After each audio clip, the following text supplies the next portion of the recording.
നമ്മൾ അനുഗ്രഹത്തിലേക്ക് എത്തിച്ചേരുന്നത് വരെയുള്ള സമയങ്ങൾ നിങ്ങൾ സുവിശേഷ വിഹിതമായി കൈകാര്യം ചെയ്യുന്നത് അനുഗ്രഹത്തിലേക്കുള്ള സമയം കുറക്കുമെന്നാണ് അച്ഛൻ്റെ വർഷങ്ങളായിട്ടുള്ള അനുഭവങ്ങൾ.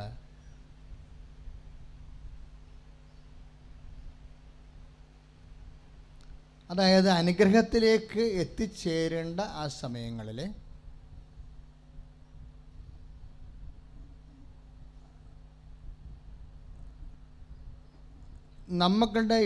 നമ്മൾക്ക് സംഭവിക്കുന്ന വിഷയങ്ങളെ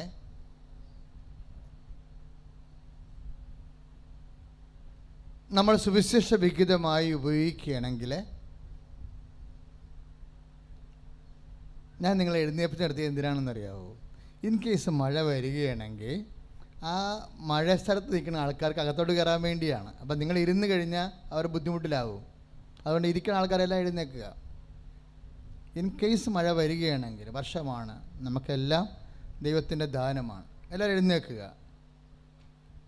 എല്ലാവരും എഴുന്നേൽക്കുമ്പോൾ ഇൻ കേസ് മഴ വന്ന് അവർക്കോട്ട് നിൽക്കാൻ പറ്റാത്ത കണ്ടീഷൻസ് വരികയാണെങ്കിൽ അവർക്ക് ഉള്ളിലോട്ട് കയറാൻ പറ്റണം.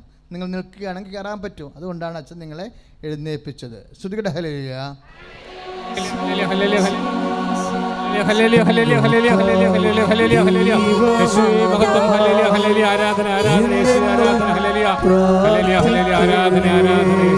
അച്ഛൻ എന്താ ഉദ്ദേശിച്ചത് മനസ്സിലായില്ലേ? ഇപ്പം നമ്മുടെ ഉടമ്പടിയുടെ ആത്മാവ് എന്താണ്? അവൻ പറയണത് പോലെ അതാണ് സംഭവം.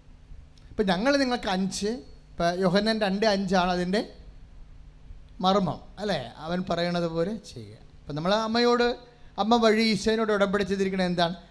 ഈശോ പറഞ്ഞ പോലെ ജീവിച്ചുകൊള്ളാം. അതിന് ഞങ്ങൾ നിങ്ങൾക്ക് മാതൃകയായിട്ട് കുറച്ച് വചനങ്ങൾ തന്നിട്ടുണ്ട്. എന്താണ്?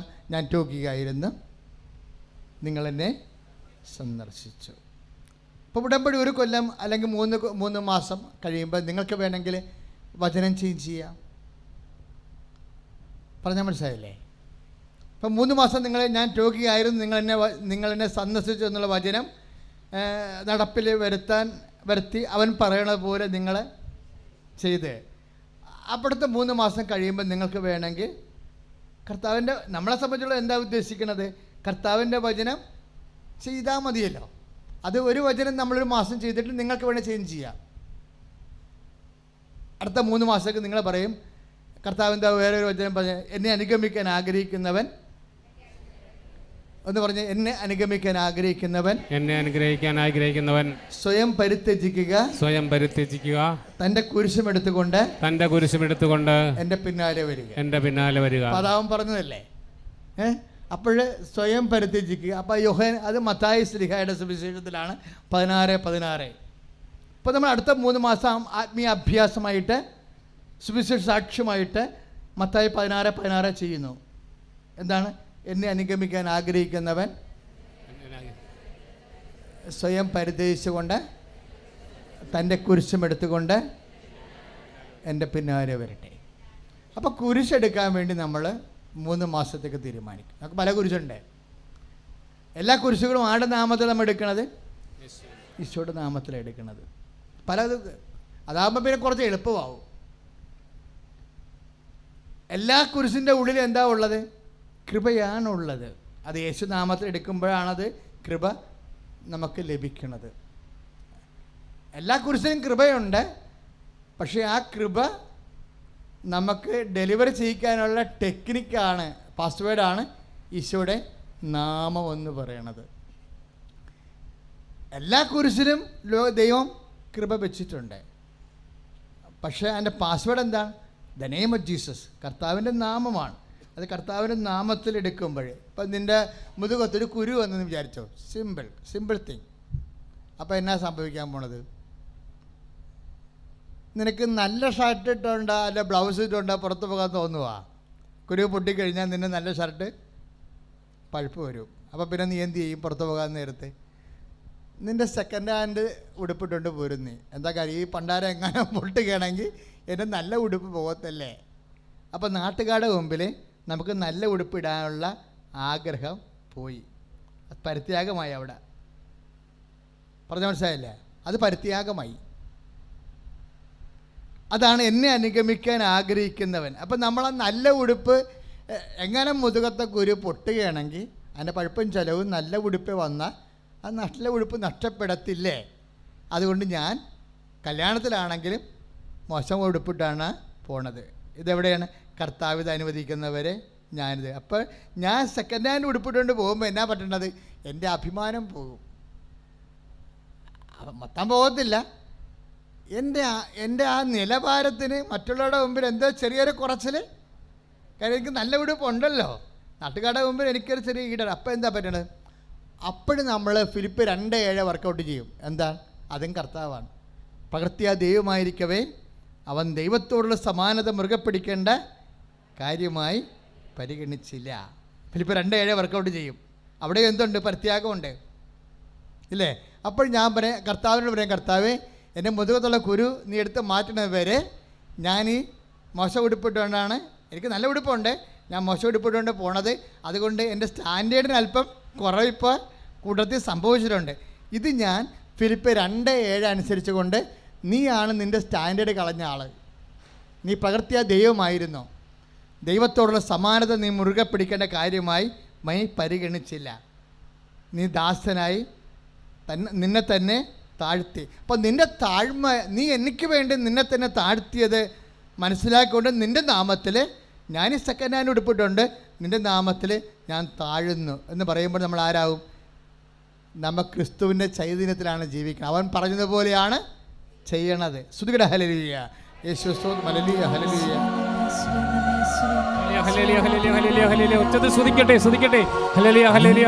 എല്ലാ വിഷയങ്ങളും ഇതുപോലെയാണ്, എല്ലാ വിഷയങ്ങളും. ഇപ്പം നമുക്ക് ഓരോരോ മാസം നമ്മൾ ദൈവമായിട്ട് ഉടമ്പടിയിലിരിക്കുക. ഉടമ്പടിയിലിരിക്കുമ്പോൾ നമ്മൾ എന്നാ ചെയ്യണത്? കർത്താവിനെ ഇങ്ങനെ സാക്ഷിച്ചു കൊണ്ടേയിരിക്കും. അപ്പോഴും ദൈവത്തിന് മനസ്സിലാകും നമ്മൾ സിൻസിയറാണെന്ന്, ഇല്ലേ? സിൻസിയറാണെന്ന്. അങ്ങനെ സിൻസിയറാണെന്ന് വന്നാൽ ദൈവത്തിന് എല്ലാം സാധ്യമാണെന്നൊരു വചനമില്ലേ? ദൈവത്തിന് എല്ലാം സാധ്യമാണ്. അപ്പോഴും നിൻ്റെ വിഷയം ഏത് രീതിയിലും ചെയ്യാൻ ദൈവത്തിന് സാധ്യമാണ്. അപ്പോൾ നമ്മുടെ മുമ്പിൽ 1-2 കാര്യങ്ങളൊക്കെ ഉള്ളു, ഇന്ന വഴി എന്നൊക്കെ ഉള്ളു. പക്ഷേ ദൈവത്തിൻ്റെ മുമ്പിൽ ഒത്തിരിയേറെ വഴികളുണ്ട് ശരിക്കും. അപ്പം നിൻ്റെ കടമാണ്. അപ്പം നിൻ്റെ കടം, നിൻ്റെ മുമ്പിലുള്ള വഴി എന്താ? സ്ഥലം വിൽക്കുകയാണ് നിൻ്റെ വഴി. അപ്പോൾ സ്ഥലം വിൽക്കാൻ വേണ്ടിയാണ് നീ ഉടമ്പടി ചെയ്തിരിക്കുന്നത്.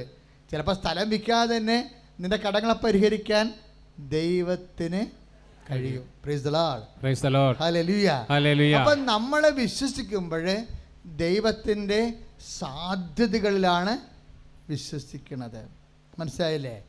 നിങ്ങളൊരു കാര്യം മനസ്സിലാക്കണം. ഈശോ പിതാവേ അങ്ങേക്ക് എല്ലാം സാധ്യമാണെന്ന് പറയണ എവിടെ വെച്ചാ? പൂങ്കാവനത്തിൽ വെച്ചാ. പൂങ്കാവനത്തിൽ ചോര വിയർക്കുമ്പോൾ പ്രാർത്ഥിക്കുന്നതാണ്. നീ നിൻ്റെ മക്കളെ പ്രതിയായാലും വീടിനെ പ്രതിയായാലും കടത്തെ പ്രതിയായാലും നിൻ്റെ ആരോഗ്യത്തെ പ്രതിയായാലും ചോര വിയർക്കുമ്പോൾ ദൈവത്തോട് പറയാൻ പറ്റിയ വാക്കാണ് എന്താണ്? പിതാവേ അങ്ങക്കെല്ലാം സാധ്യമാണെന്ന്. സ്തുതിയുടെ ഹല്ലേലൂയ, ഹല്ലേലൂയ, ഹല്ലേലൂയ. ആരാധനയും സ്തുതിയും പുകഴ്ചയും ഉണ്ടായിരിക്കട്ടെ. പ്രിയമുള്ളവരെ, നമ്മളെപ്പോഴും അനുഗ്രഹത്തിൻ്റെയൊക്കെയുള്ള വഴികളിൽ ശ്രദ്ധിക്കേണ്ട രണ്ടാമത്തെ കാര്യം, ആദ്യത്തെ കാര്യം എന്താണ്? അനുഗ്രഹത്തിലേക്കുള്ള വഴികളിൽ ശ്രദ്ധിക്കേണ്ട ഒന്നാമത്തെ കാര്യം എന്താ? വചനം ചേഞ്ച് ചെയ്ത് അവൻ പറഞ്ഞ ഓരോ വചനങ്ങളും എടുത്ത് അത് നടപ്പിലാക്കാൻ വേണ്ടി ബോധപൂർവം ശ്രമിക്കുക. ലഭ്യമായ കുരിശിൻ്റെ സാഹചര്യങ്ങളെ മത്തായി 16:16 അനുസരിച്ചുകൊണ്ട് എന്നെ അനുഗമിക്കാൻ ആഗ്രഹിക്കുന്നവൻ സ്വയം പരിത്യജിച്ചുകൊണ്ട് തൻ്റെ കുരിശുമെടുത്തുകൊണ്ട് പിന്നാലെ വരട്ടെ എന്നുള്ള വചനം അനുസ്മരിച്ചുകൊണ്ട് നമ്മളതിനെ പ്രാവർത്തികമാക്കുന്നതാണ് ഒന്നാമത്തെ വഴി. അനുഗ്രഹത്തിലേക്കുള്ള രണ്ടാമത്തെ വഴിയെന്ന് പറയുന്നത്, എൻ്റെ മക്കളെ, നിങ്ങൾ ദൈവത്തോട് പ്രാർത്ഥിക്കുമ്പോൾ, പരിശുദ്ധ അമ്മ വഴി പ്രാർത്ഥിക്കുമ്പോൾ ശ്രദ്ധിക്കേണ്ടത്, കർത്താവേ ഏതറ്റം വരെ പോയാലും ദൈവസ്നേഹം നഷ്ടപ്പെടാതിരിക്കാൻ പ്രാർത്ഥിക്കണം. വിശ്വാസമല്ല അച്ഛൻ പറയണത്, ദൈവ സ്നേഹം. ഒന്ന് പറഞ്ഞേ, കർത്താവേ, കർത്താവേ സഹനത്തിൻ്റെ ഏതറ്റം വരെ പോയാലും ദൈവസ്നേഹം നഷ്ടപ്പെടാതിരിക്കാൻ എന്നെ അഭിഷേകം ചെയ്യണമേ. ഹല്ലേലൂയ ഹല്ലേലൂയ ഹല്ലേലൂയ ഹല്ലേലൂയ ഹല്ലേലൂയ ഹല്ലേലൂയ ഹല്ലേലൂയ ഹല്ലേലൂയ ഹല്ലേലൂയ ഹല്ലേലൂയ ഹല്ലേലൂയ ഹല്ലേലൂയ ഹല്ലേലൂയ എന്നെ അഭിഷേകം ചെയ്യണമേ കർത്താവേ, എന്നെ അഭിഷേകം ചെയ്യണമേ. ഹല്ലേലൂയ ഹല്ലേലൂയ ഹല്ലേലൂയ ഉണ്ടായിരിക്കട്ടെ. എന്താ അങ്ങനെ പറയണമെന്നറിയാവോ? എന്തെങ്കിലും സംഭവിച്ചാൽ ആദ്യം കെട്ടുപോണ ലൈറ്റ് ഏതാണെന്നറിയാവോ? ദൈവസ്നേഹത്തിൻ്റെതാ. വിശ്വാസം പിന്നെയും നിൽക്കും, പക്ഷേ ദൈവസ്നേഹം കെട്ടുപോകും. അതൊരു സീരിയസ് വിഷയമാണ്, ഡേഞ്ചറസ് സബ്ജക്റ്റ്, അപകടകരമായൊരു വിഷയമാണ്. അതുകൊണ്ട് എപ്പോഴും നമ്മളിങ്ങനെ ഒരു വിളക്ക് നമ്മൾ കൊണ്ടുപോകുമ്പോൾ, നമ്മൾ കാറ്റത്ത് കൊണ്ടുപോകുമ്പോൾ കൈപിടിച്ചല്ലേ കൊണ്ടുപോകണത്. അതുപോലെ ദൈവസ്നേഹത്തിന് എപ്പോഴും ഒരു കൈപിടുത്തം നല്ലതാണ്. ഒരു തടക്കൈ ഇങ്ങനെ പിടിച്ചുകൊണ്ടിരിക്കണം ദൈവസ്നേഹം. എന്നിട്ട് ഇടയ്ക്ക് നിങ്ങളത് പറയുകയും ചെയ്യണം. ഇതിന് ഏറ്റവും നല്ലത് പരിശുദ്ധാത്മാവിന് പ്രിയവധുവായിരിക്കണം. പരിശുദ്ധ മാതാവേ, ഞങ്ങളിൽ ദൈവസ്നേഹമെന്ന പുണ്യമുണ്ട് വർത്തിക്കാൻ തിരുക്കുമായിട്ട് അപേക്ഷിക്കും. ഈ സുഹൃത ജപം നല്ലതാണ്, ഏറ്റവും നല്ലതാണ്. കാര്യം എന്തെങ്കിലും സംഭവിച്ചാൽ, ഇപ്പോൾ നിങ്ങൾക്ക് ചെറിയ രോഗം വന്നു, അല്ലെങ്കിൽ കടക്കാർ ഫോണിൽ വിളിച്ച് എന്തെങ്കിലും തോന്നിവാസം പറഞ്ഞ് പെട്ടെന്ന് കെട്ടുപോണത് ദൈവസ്നേഹം എന്നുള്ള വിളക്കാണ് കെട്ടുപോണത്. വിശ്വാസം നിൽക്കും, കുറച്ചുകൂടി പ്രത്യാശയൊക്കെ നിൽക്കും. സ്നേഹത്തിൻ്റെ വിളക്ക് പെട്ടെന്ന് കെട്ടുപോകും. ഇത് കെട്ടുപോകാതിരിക്കാനുള്ള മാർഗം എന്താണ്? അമ്മയുടെ ഒരു കൈ തടവെക്കണം. അതിനാണ് നമ്മൾ പ്രാർത്ഥിക്കുന്നത്. എന്ത് പ്രാർത്ഥിക്കണത്? പരിശുദ്ധാത്മാവിനെ പ്രിയവധുവായിരിക്കണ പരിശുദ്ധ ദൈവമാതാവേ, ഞങ്ങളിൽ ദൈവസ്നേഹമെന്ന പുണ്യമുണ്ടായി വർദ്ധിക്കുവാൻ നിന്റെ തിരുക്കുമാരനോട് അപേക്ഷിക്കണമേ. ഇതാകുമ്പോഴൊരു ഗുണം എന്താ അറിയാം? നിങ്ങൾക്ക് അറിയാവുന്ന പ്രെയറാണിത്. ഇടക്കും തലക്കും ഒന്ന് ബോധപൂർവം പ്രാർത്ഥിച്ചാൽ മാത്രം മതി. പക്ഷേ പ്രാർത്ഥിക്കുമ്പോൾ ശ്രദ്ധിക്കേണ്ടത്, ഇത് പ്രാർത്ഥിക്കണ്ടേ നമ്മൾ, അല്ലേ? അതിന് ഏറ്റവും കൂടുതൽ വേണ്ടത് എന്താ? പ്രാർത്ഥിക്കുന്നതിന് ഏറ്റവും കൂടുതൽ നമുക്ക് വേണ്ടത് എന്താ? ഓർമ്മയാണ്. വിശ്വാസം പ്രത്യാസ്നേഹമൊന്നുമല്ല. ആദ്യം വേണ്ടത് എന്താ? ഓർമ്മ. പരിശുദ്ധാത്മാവാണ് ഓർമ്മയുടെ ആള്, ഇല്ലേ? അപ്പോൾ പരിശുദ്ധാത്മാവിനോട് തന്നെ പറയണം, പരിശുദ്ധാത്മാവെ പ്രാർത്ഥിക്കാൻ എന്നെ. കാര്യം നമ്മൾ വെറുതെ വേണമെങ്കിൽ കുറേ നേരം ഇരുന്നോളും, പക്ഷെ അപ്പോഴും പ്രാർത്ഥിക്കത്തില്ല. അത് ഇതും ചിന്തിച്ച് സങ്കടപ്പെട്ടും അല്ലെ വെറുതെ സന്തോഷിച്ചൊക്കെ അങ്ങനെ വെറുതെ ഇരിക്കും, അപ്പോഴും നമ്മൾ പ്രാർത്ഥിക്കത്തില്ല. പ്രാർത്ഥിക്കണമെങ്കിൽ ഓർമ്മ വേണം, നമ്മളെ ഇങ്ങനെ കൊട്ടി ഓർപ്പിക്കണം, ഇല്ലേ? അത് വലിയ സീരിയസ് വിഷയമാണ്. നമ്മളെ പലരും ആധ്യാത്മികമായ ദാരിദ്ര്യം പിടിച്ചിരിക്കുന്നത് ഓർമ്മിക്കാൻ ആരുമില്ലാത്ത കൊണ്ടാണ്. ആധ്യാത്മികമായിട്ട് നമ്മൾ നല്ല സ്വത്തുകാരാകാനുള്ള എല്ലാ സാധ്യതയുണ്ട്, പക്ഷേ നമ്മൾ സ്വത്തുകാരാകത്തില്ല, ദാരിദ്ര്യം പിടിച്ചിരിക്കും. എന്താ കാര്യം? തക്ക സമയത്ത് ഓർപ്പിക്കാൻ പരിശുദ്ധാത്മാവ് ഇല്ല. ഒന്ന് പ്രാർത്ഥിച്ചേ. കർത്താവായ പരിശുദ്ധാത്മാവേ ദൈവമായ പരിശുദ്ധാത്മാവേ എന്നിൽ നിറഞ്ഞ് പ്രാർത്ഥിക്കാൻ വേണ്ടി എന്നെ അനുസ്മരിപ്പിക്കണമേ.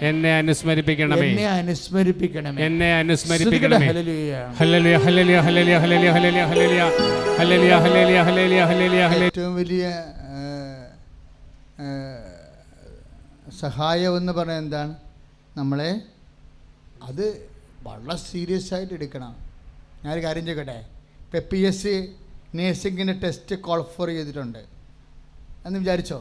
അപ്പം നിങ്ങൾ വിചാരിക്കുന്നു ഇപ്പം പല നേഴ്സുമാർക്കും PSC പരീക്ഷ എഴുതാൻ ഒത്തില്ലല്ല. എന്താ എഴുതാൻ ഒക്കാതെ വന്നത്?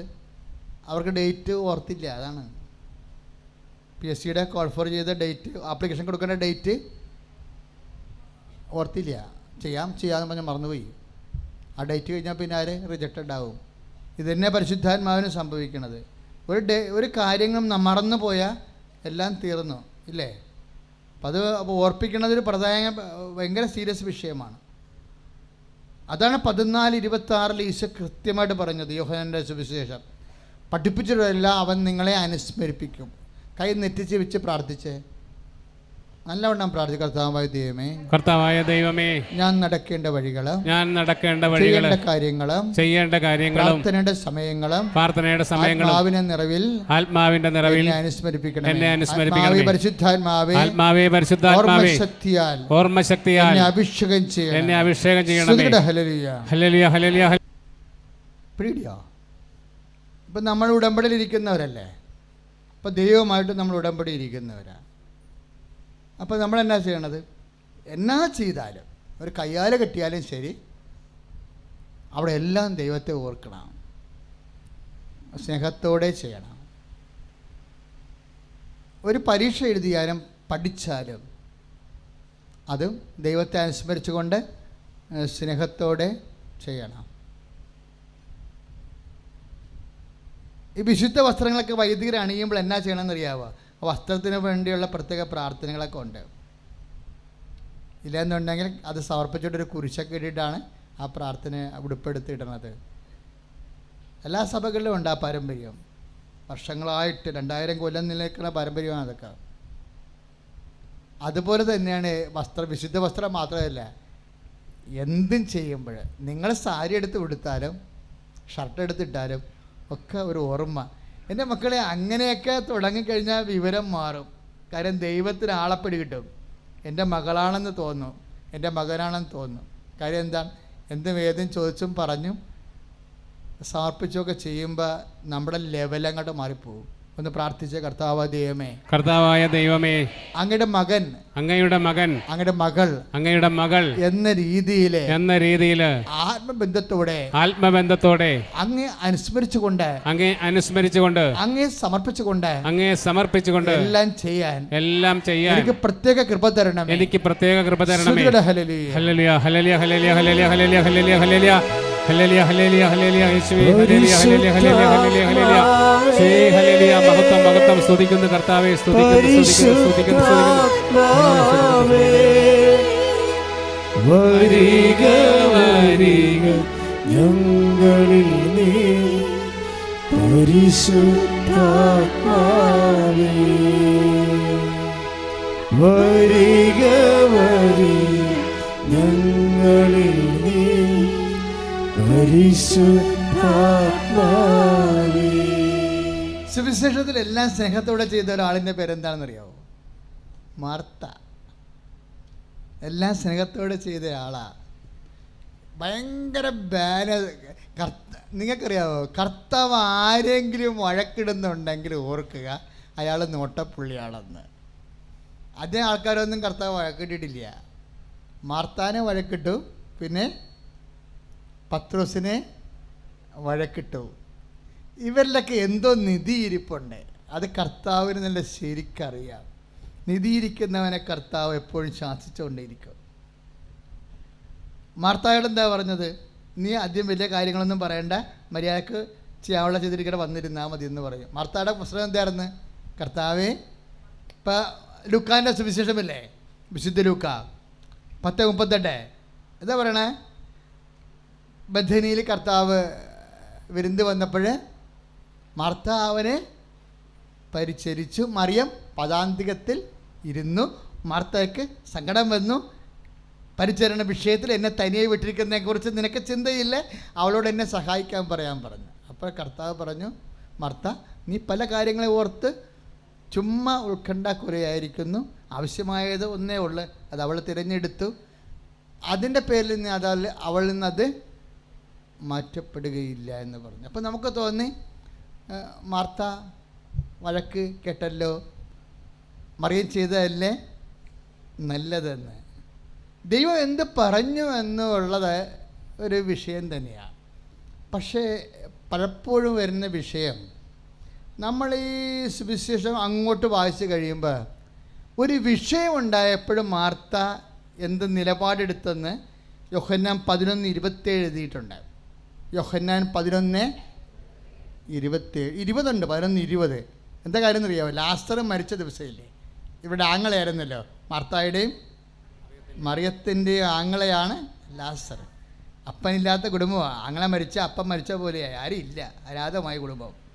അപ്പം കുടുംബം അനാഥമാകുന്നൊരവസ്ഥ വന്നപ്പോഴേ കർത്താവിനെ അവർ നൊമ്പരത്തോടെ അറിയിച്ചു, കണ്ണീരോടെ പ്രാർത്ഥിച്ചു. പക്ഷേ വലിയ ഫലമൊന്നും ഉണ്ടായിരുന്നില്ല. മരിച്ച 4-ാം ദിവസം ഈശോ വരുമ്പോൾ ആണ് യോഹന്നാൻ 11:20 പറയണത്. എന്താണ്? യേശു വരുന്നുണ്ടെന്ന് കേട്ടപ്പോൾ തന്നെ മാർത്ത എഴുന്നേറ്റ് പോയി. അതാണ് സംഭവം. പക്ഷേ അത്രമേ പറഞ്ഞുണ്ടെങ്കിൽ കുഴപ്പമില്ല. പക്ഷേ ആ 11:20 യേശു വരുന്നുണ്ടെന്ന് കേട്ടപ്പോൾ മാർത്ത എഴുന്നേറ്റ് പോയി. ആരെ കാണാൻ? യേശുവിനെ സ്വീകരിക്കാൻ. പക്ഷെ വേറൊരു വചനമുണ്ട് അവിടെ അതിൻ്റെ കൂടെ. എന്താണ്? മറിയം വീട്ടിൽ തന്നെ ഇരുന്നു. അതാണ് മറിയത്തിന് പറ്റിയ അബദ്ധം. സങ്കടം സംഭവിച്ചു, പരീക്ഷയെ തോറ്റു, ബാങ്കുകാരൻ ലോൺ തരത്തില്ലെന്ന് പറഞ്ഞു, ഡോക്ടർ ഓപ്പറേഷൻ തന്നെ വേണമെന്ന് പറഞ്ഞു. അങ്ങനെ കുടുംബത്തിന് സങ്കടമായി. അപ്പം ഇപ്പോഴെന്താ? അതിനേക്കാൾ അപ്പുറത്ത് ആങ്ങളെ മരിച്ചിരിക്കുക. അടക്കിയ ദിവസം പോലും ഈശോ വന്നില്ല. ഈശോ വരാൻ താമസിച്ചു.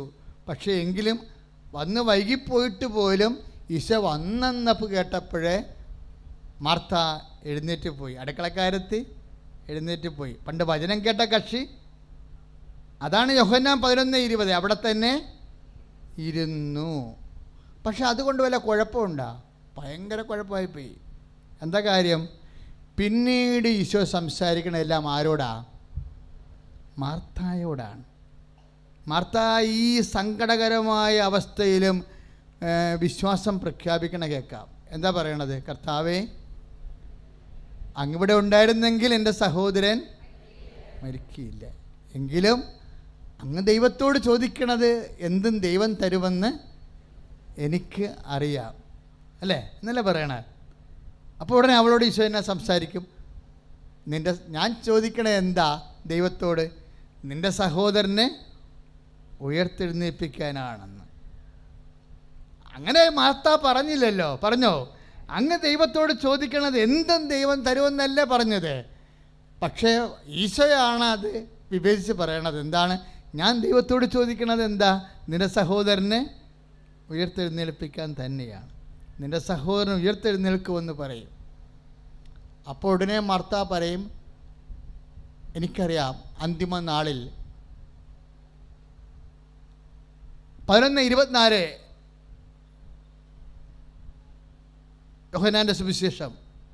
അന്തിമ നാളിൽ എന്ന് പറഞ്ഞ് പുനരുത്ഥാന ഘട്ടത്തിൽ അവൻ ഉയർത്തെഴുന്നേൽക്കുമെന്ന് എനിക്കറിയാം. അപ്പം മാർത്ത ഈശോയുടെ വിശ്വാസം പ്രഖ്യാപിക്കുകയാണ്. അപ്പോൾ ഈശോ എന്നാ പറഞ്ഞത്? ഞാൻ പുനരുത്ഥാനവും 11:25 ഞാൻ പുനരുത്ഥാനവും ജീവനുമാകണം. നീ അത് വിശ്വസിക്കുന്നുവോ? അപ്പോൾ മാർത്ത പറയും, യോഹന്നാൻ 11:27 മാർത്ത എന്നാ പറയണത്? ഉപകർത്താവേ, അങ്ങ് ലോകത്തിലേക്ക് വരാനിരുന്ന ക്രിസ്തുവാണെന്ന് ഞാൻ വിശ്വസിക്കുന്നു. ഇതൊക്കെ എവിടുന്ന് കിട്ടി ഇത്? ഇതൊക്കെ അടുക്കള ജോലി ചെയ്തുകൊണ്ടിരിക്കുന്ന സമയത്ത് മറിയത്തോട് സംസാരിക്കുന്നില്ലായിരുന്ന ആള്. അതെല്ലാം കേട്ട് പഠിച്ചതാ. അതാണ് മാർത്ത. അടുക്കളയിൽ ഭയങ്കര തിരക്കായിരുന്നല്ലോ, അല്ലേ? അപ്പോൾ മറിയത്തോട് ഈശോ സംസാരിക്കുന്ന കാര്യങ്ങളെല്ലാം ഒരു ചെവി അടുക്കളയിലും കൊടുത്ത് ഒരു ചെവി വചനത്തിലും കൊടുത്ത് പഠിച്ചെടുത്തതാ. മാർത്ത ഒരു ഭയങ്കര മോഡലാ. 2 ചെവിയും വചനത്തിന് കൊടുത്തില്ല. ചില ആൾക്കാർ അങ്ങനെയാണ്. ജീവിതത്തെ നിഷേധിച്ചിട്ട് മൊത്തം ചെവിയും വചനത്തിന് കൊടുത്തിട്ട് വചനവും വായിച്ചുകൊണ്ടിരിക്കും, ഉത്തരവാദിത്വം ഒന്നും ചെയ്യത്തുമില്ല. ചില ആൾക്കാർ അങ്ങനെ 2 ചെവിയിൽ ജീവിതത്തിന് കൊടുത്തിട്ട് ദൈവത്തെ നിഷേധിച്ചുകൊണ്ടിരിക്കും. ഇതാണ് 2 തരം മനുഷ്യർ നമ്മൾ കാണുന്നത്. മാർത്ത നമ്മളെന്താ പറയണത്? നീ നിൻ്റെ കർത്തവ്യത്തെ മുഴുകുമ്പോഴും ഒരു ചെവി അതിനും ഒരു ചെവി കർത്താവിനും കൊടുക്കൂ, ഇല്ലേ? അതാണ് സ്റ്റാൻഡ്സ് ഇൻ ദ മിഡിൽ. ജീവിതത്തിൻ്റെ ഒരു പക്വതയാർന്ന ഒരു വീക്ഷണമാണ്. ശ്രുതികടെ ഹല്ലേലൂയ. മറിയം കർത്താവിൻ്റെ പാദാന്തികത്തിൽ ഇരുന്നെന്നല്ല പറയേണ്ടത് അല്ലേ? അടുത്തിരുന്നിട്ടും കാര്യമില്ല. കർത്താവിനോട് പ്രായോഗികമായ സ്നേഹം ഉണ്ടാകണം. Practical love. ഈ മാർത്തായ ആ ടൈപ്പാണ്, പ്രാക്ടിക്കൽ ലവ്. ആശയപരമായ സ്നേഹം ഉണ്ടാകാം, ആത്മബന്ധമുണ്ടാകാം, പക്ഷേ ഒന്നും വർക്കൗട്ട് ചെയ്യത്തില്ല. നമുക്കൊരു വ്യക്തിയോട് സ്നേഹമുണ്ടാകാം, അപ്പനോട് സ്നേഹമുണ്ടാകാം, അമ്മയോട് സ്നേഹമുണ്ടാകാം, പക്ഷേ അവരോട് ചിലപ്പോൾ കരുതൽ കാണത്തില്ല. അപ്പനോട് സ്നേഹമുണ്ടാകാം, അമ്മയോട് സ്നേഹമുണ്ടാകാം. അമ്മ പള്ളിയിൽ നിന്ന് വരുമ്പോൾ പരവേശമായിട്ട് വരികയാണ് നാട്ടുഭാഷയിൽ പറഞ്ഞാൽ. അപ്പം അമ്മയ്ക്കൊരു ഗ്ലാസ് കാപ്പി എടുത്ത് വരുമ്പോൾ തന്നെ കൊടുക്കണമെന്നുള്ളത് കരുതലാ ഇല്ലേ? അല്ലെങ്കിൽ അമ്മ പോരട്ടെ, എനിക്ക് ചായ ഇട്ട് തരട്ടെ എന്ന് പറഞ്ഞുകൊണ്ടിരിക്കും. ഇത്രയും അമ്മ എവിടെ പോയി കിടക്കണേ, എവിടെ പള്ളിയിൽ പോയാൽ കുർബാന തരാൻ സമയമായില്ല, എനിക്ക് ചായ കിട്ടേണ്ട സമയം കഴിഞ്ഞില്ല, നമ്മൾ സ്വന്തം കാര്യം അന്വേഷിച്ചുകൊണ്ടിരിക്കും. സ്വന്തം കാര്യം. ചിലരെന്താണ്, അമ്മ വളരെ വിഷമിച്ച് വരികയായിരിക്കും. നമ്മൾ സ്നേഹിക്കുന്നതും പരിഗണിക്കുന്നതും രണ്ട് സബ്ജക്റ്റാണ്, ലവ് ആൻഡ് കൺസേൺ. പറഞ്ഞാൽ മനസ്സിലായില്ലേ? Love and concern. ആശയപരമായിട്ട് സ്നേഹിക്കാം, പക്ഷെ കൺസേൺ എന്ന് പറഞ്ഞാൽ എന്താണ്? പരിഗണനയാണ്. ബൈബിളിലെ സ്നേഹം പരിഗണിക്കുന്ന സ്നേഹമാണ്.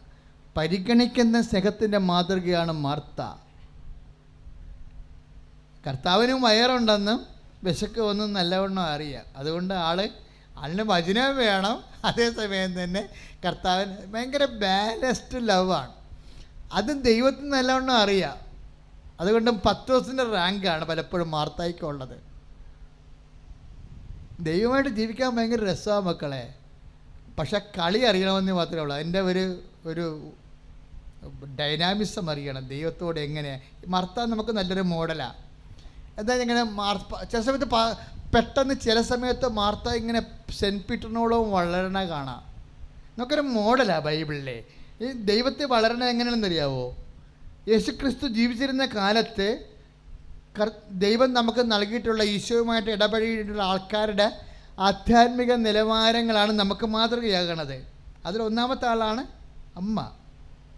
പിന്നെ വരുമ്പോൾ പല ആൾക്കാരുണ്ട്. അതിലൊരാളാണ് സെൻറ്റ് പീറ്റർ. പക്ഷേ ലേഡീസിൽ വരണത് ആരാ? മാർത്തയാണ് വരുന്നത്. പക്ഷെ മാർത്തനൊക്കെ ഇങ്ങനെ മൂടി വച്ചിരിക്കുകയാണ്. ശരിക്കും വലിയ നിധികളെ ദൈവം കർത്താവ് പറഞ്ഞിട്ടുണ്ടോ? നിധി കണ്ടെത്തി കഴിഞ്ഞാൽ നീ അതിനെ മൂടി വെക്കുമെന്ന്. സെൻറ്റ് പീറ്റർ മൂടി വെക്കപ്പെട്ടൊരു നിധിയാണ്. വിശുദ്ധ പത്രോസ് മൂടി വെക്കപ്പെട്ടൊരു നിധിയാണ്.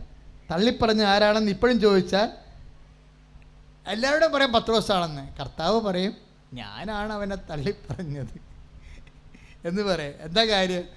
നാട്ടുകാരുടെ മുമ്പിൽ കർത്താവിനെ രക്ഷിക്കാൻ വേണ്ടി വെട്ടിയിട്ടും വാളൊഴിയിടാൻ പറഞ്ഞിട്ടും നിരായുധനായിട്ടും പിന്നെയും കൂടെ പോയില്ലേ, പുറകെ വന്നില്ലേ? പത്രോസല്ലാതെ ആരങ്ങനെ വരും? അവനാണ് വഴക്ക് കേട്ടത്, അവൻ നിധിയാണ്. പക്ഷെ ദൈവം ഒരിക്കലും അനീതി ചെയ്യത്തില്ല. സമയമായപ്പോൾ അവനെ തന്നെയാണ് അധികാരിയാക്കിയത്. ദൈവമെല്ലാം കാണുന്നുണ്ടെന്ന കാര്യം ദൈവം എന്ത് പറയുന്നു എൻ്റെ അപ്പുറത്താണ് ദൈവത്തിൻ്റെ കാഴ്ച. കൈ ഇടിച്ച് കർത്താൻ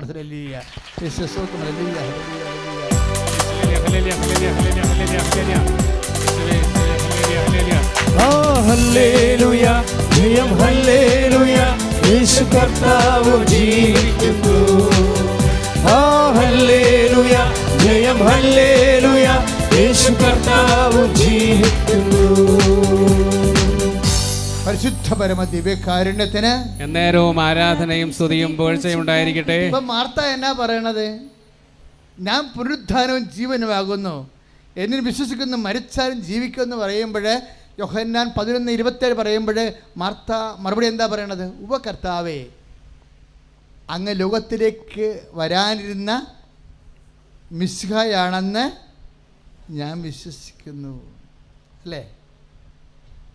ഇതാര് പറഞ്ഞതാണ്? ശരിക്കും സെൻറ്റ് പീറ്റർ പറഞ്ഞതാണ് അല്ലേ? ഞാൻ ആരാണെന്നാണ് നിങ്ങൾ പറയുന്നതെന്ന് മത്തായി 16:16 ചോദിക്കുമ്പോൾ you are Christ the son of the living God, നീ ക്രിസ്തുവാണ്, ജീവിക്കണ ദൈവത്തിൻ്റെ പുത്രനായ മിശിഹയാണെന്ന് പറയുന്നത് ആരാണ്? പത്രോസാണ്. അല്ലേ? അപ്പം അന്ന് പത്രോസിനോട് കർത്താവ് പറയുമേ, Simeon bar Jona, it is not flesh and blood but father reveals U.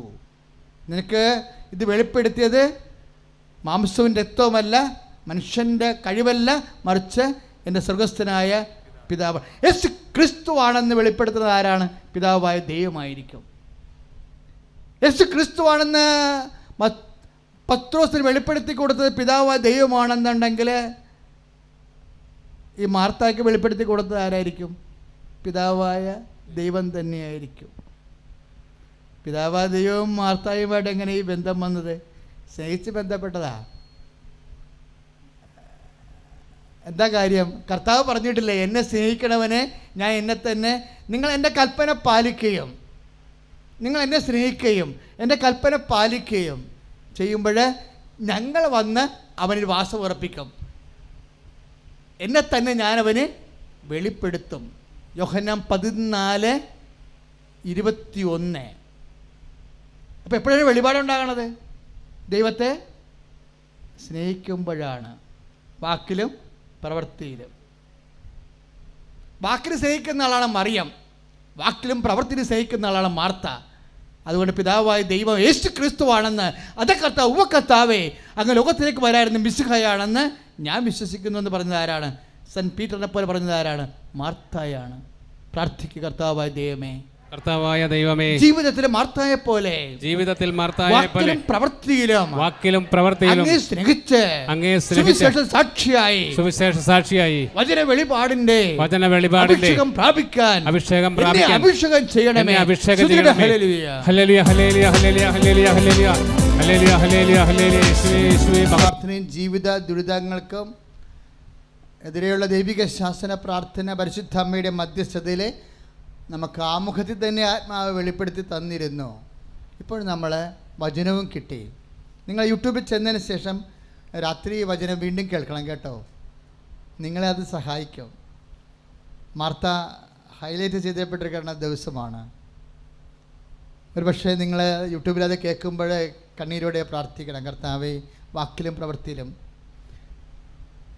ഈ ജീവിതത്തിൽ ഒരു ചെവി അങ്ങേക്കും, ഒരു ചെവി ജീവിതത്തിൻ്റെ ഉത്തരവാദിത്തം കൊടുത്ത് മാർത്തായെപ്പോലെ വാക്കിലും പ്രവൃത്തിയിലും നിന്നെ സ്നേഹിച്ച് നിൻ്റെ അഭിഷേകം പ്രാപിക്കുവാൻ,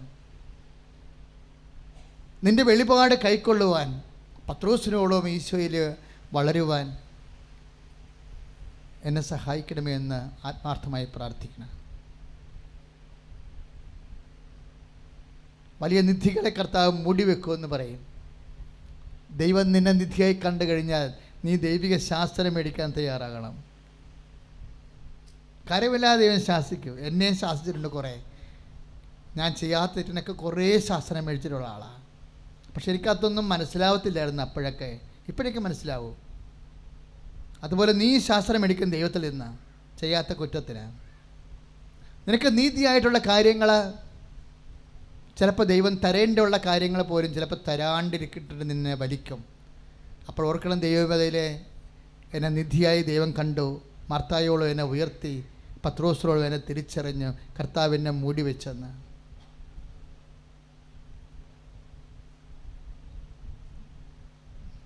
നിറച്ച വസ്തുക്കളെടുക്കാം. ഇപ്പോൾ അറിയിപ്പാണ് മക്കളെ. ഒരു ചെറിയൊരു തിരുത്തണ്ടേ, തിരുത്തല്ല, നമ്മൾ കുറേ ഗവൺമെൻറ് ഓഫീസർമാർക്ക് ഭയങ്കര സങ്കടം, ഭയങ്കര കാര്യം. നമ്മൾ ഞായറാഴ്ച പ്രാർത്ഥനയില്ലല്ലോ ഇപ്പോൾ, അത് വലിയൊരു വിഷയമായിട്ട് പലരും പറഞ്ഞു. ഇപ്പം ഞാൻ വെയിറ്റ് ചെയ്യുകയായിരുന്നു, എങ്ങനെ പ്രാർത്ഥിച്ചു. ഇപ്പോഴേ അടുത്ത മാസം മുതൽ ഞായറാഴ്ച പ്രാർത്ഥന നമുക്ക് ഉടമ്പടി നടക്കും, പക്ഷേ ഉടമ്പടി ധ്യാനമില്ല. ഇപ്പോൾ നമ്മൾ അതുകൊണ്ട് ഉദ്യോഗസ്ഥന്മാർക്ക് വേണ്ടിയും മറ്റ് ജോലിക്കാർക്ക് വേണ്ടിയും കമ്പനി ലീവ് കിട്ടാത്തവർക്ക് ആൾക്കാർക്ക് വേണ്ടിയും ഇനി ഉടമ്പടി ധ്യാനം സെക്കൻഡ് സാറ്റർഡേ കൂടി നമ്മൾ ഉടമ്പടി ധ്യാനമാക്കുകയാണ്. സെക്കൻഡ് സാറ്റർഡേ കൂടി. അപ്പോൾ പിന്നെ കുഴപ്പമില്ലല്ലോ. സെക്കൻഡ് സാറ്റർഡേ എല്ലാവർക്കും തന്നെ. ഞായറാഴ്ച അപ്പോഴും നമുക്ക് ഞായറാഴ്ച ഇവിടെ ഉടമ്പടി നടക്കും. ഫ്രഷായിട്ട് ഉടമ്പടി ചെയ്യാത്ത ആൾക്കാർക്ക് ഉടമ്പടി ചെയ്യാം. അവരെന്നെ ഉടമ്പടി പുതുക്കാനുള്ളവർക്കും ചെയ്യാൻ പറ്റും. ഞായറാഴ്ച 11 മണിക്ക് തുടങ്ങാൻ പറ്റും. പക്ഷേ ഉടമ്പടി ധ്യാനമില്ല, ഞായറാഴ്ചയില്ല. പക്ഷെ സെക്കൻഡ് സാറ്റർഡേ ഇനി മുതൽ ഉദ്യോഗസ്ഥന്മാർക്കും ജോലിക്കാർക്കും വേണ്ടി സെക്കൻഡ് സാറ്റർഡേ ഉടമ്പടി ധ്യാനമാണ്. അപ്പോൾ കുട്ടികളുടെ ധ്യാനം നമ്മൾ 1-ാം ശനിയാഴ്ചയ്ക്ക് മാറ്റും. ചിലപ്പോഴേ അത് അടുത്ത പദ്ധതിയിൽ അറിയിക്കും. കുട്ടികളുടെ ധ്യാനം ഉണ്ടല്ലോ സെക്കൻഡ് സാറ്റർഡേ, അപ്പോൾ രണ്ടും കൊണ്ട് കുഴക്കാൻ പറ്റത്തില്ല. കുട്ടികളോട് നീതി കാണിക്കാൻ പറ്റത്തില്ല, ലീവ് എടുത്ത് വരുന്ന ഉദ്യോഗസ്ഥന്മാരോടും മറ്റുള്ളവരോടും നീതി കാണിക്കാൻ പറ്റത്തില്ല. അപ്പോൾ അതുകൊണ്ട് കുട്ടികളുടെ ധ്യാനം നമ്മൾ ഷേക്ക് ചെയ്ത് 1-ാം ശനിയാഴ്ചയ്ക്ക് മാറ്റാൻ സാധ്യതയുണ്ട്. ഇപ്പോൾ 2-ാം ശനിയാഴ്ച അടുത്ത മാസം മുതൽ സെക്കൻഡ് സാറ്റർഡേ ഉടമ്പടി ഇതുപോലെ ഉപവാസ ആരാധനയും ധ്യാനവും ആയിരിക്കും. അടുത്ത തിങ്കളാഴ്ച നമുക്ക് ഉടമ്പടി ധ്യാനമില്ല, അറിയാമല്ലോ. 5-ാമത്തെ തിങ്കളും ചൊവ്വായുമാണ്. ഈ മാസം 5 തിങ്കൾ 5-ാമത്തെ തിങ്കളാഴ്ചയും ചൊവ്വാഴ്ചയും കൂടിയുണ്ട് ഈ മാസം. അപ്പോൾ നമുക്ക് ഉടമ്പടി ഇതുപോലെ ഉടമ്പടി ആരും തെറ്റിയൊന്നും വരരുത്. കാര്യം നാളെ കൊണ്ട് ഈ മാസത്തെ ഉടമ്പടി ധ്യാനം തീരുകയാണ്. നാളെ ചൊവ്വാഴ്ചയാണ് ഈ മാസത്തെ ലാസ്റ്റ് ധ്യാനമാണ്. ഉടമ്പടി ഉപവാസ ആരാധനയാണ്. അടുത്ത തിങ്കളും ചൊവ്വായും ഉടമ്പടി നടക്കും. ഉടമ്പടി എടുക്കാൻ പറ്റാത്തവർക്ക്, പുതുതായിട്ട് ഉടമ്പടി എടുക്കേണ്ടവർക്ക് എടുക്കാം, പുതുക്കേണ്ടവർക്ക് പുതുക്കാം, അത് കുഴപ്പമില്ല. പക്ഷേ ആരാധനയും ഉപവാസ ധ്യാനവും ഉണ്ടാകുന്നത്. അപ്പം നാളെ കൊണ്ട് തീരുകയാണ്. തെറ്റ് ആൾക്കാർ അറിയാൻ വേണ്ടി ഇപ്പോഴേ അച്ഛൻ അറിയിക്കേണ്ട. അപ്പോൾ 2 അറിയിപ്പായിട്ടുണ്ട്. ബാക്കിയുള്ള അറിയിപ്പുകൾ ബ്രദേഴ്സ് നൽകുന്നതായിരിക്കും.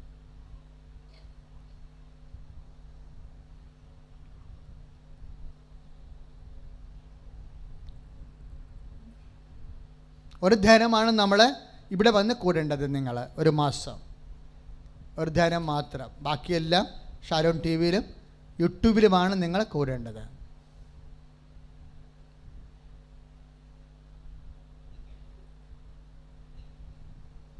പത്രങ്ങൾ പ്രാർത്ഥിച്ചാണ് കൊടുക്കേണ്ടത്.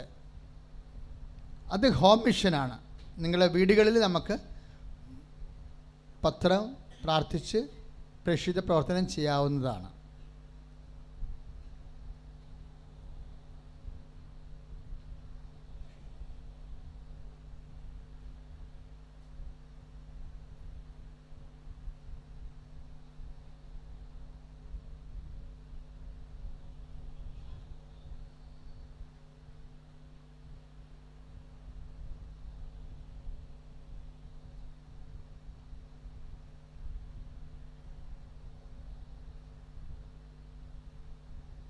ചില ആൾക്കാർ തൈക്കാട്ടുശ്ശേരിയിൽ വരുന്നുണ്ട്.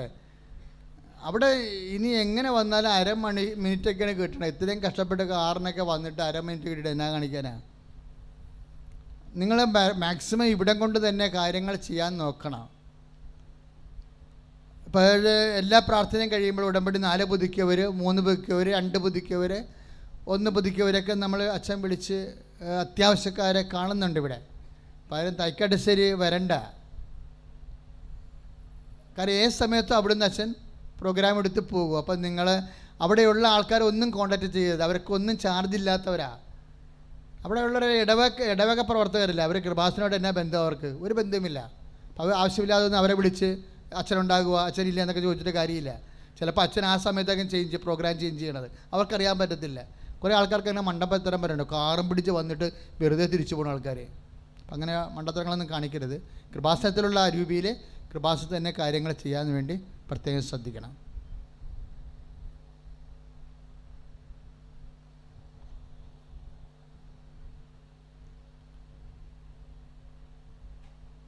സമാപനാശീർവാദമാണ്. നേർച്ച വസ്തു എടുത്ത് ശ്രദ്ധിക്കട്ടെ. ഹല്ലേലൂയ, ഹല്ലേലൂയ, ഹല്ലേലൂയ, ഹല്ലേലൂയ, ഹല്ലേലൂയ.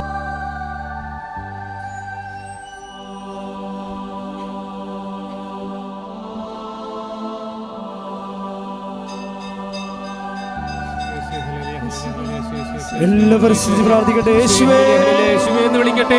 യേശുവേ യേശുവേ യേശുവേ യേശുവേ യേശുവേ എന്ന് വിളിക്കട്ടെ. ഹല്ലേലൂയ, ഹല്ലേലൂയ, യേശുവേ യേശുവേ യേശുവേ, ഹല്ലേലൂയ, ഹല്ലേലൂയ, ഹല്ലേലൂയ, ഹല്ലേലൂയ, ഹല്ലേലൂയ, ഹല്ലേലൂയ, ഹല്ലേലൂയ, ഹല്ലേലൂയ. യേശുവേ മഹത്വം, യേശുവേ മഹത്വം, യേശുവേ ആരാധന, യേശുവേ ആരാധന, യേശുവേ യേശുവേ യേശുവേ കർത്താവേ, യേശുവേ ഹല്ലേലൂയ, ഹല്ലേലൂയ.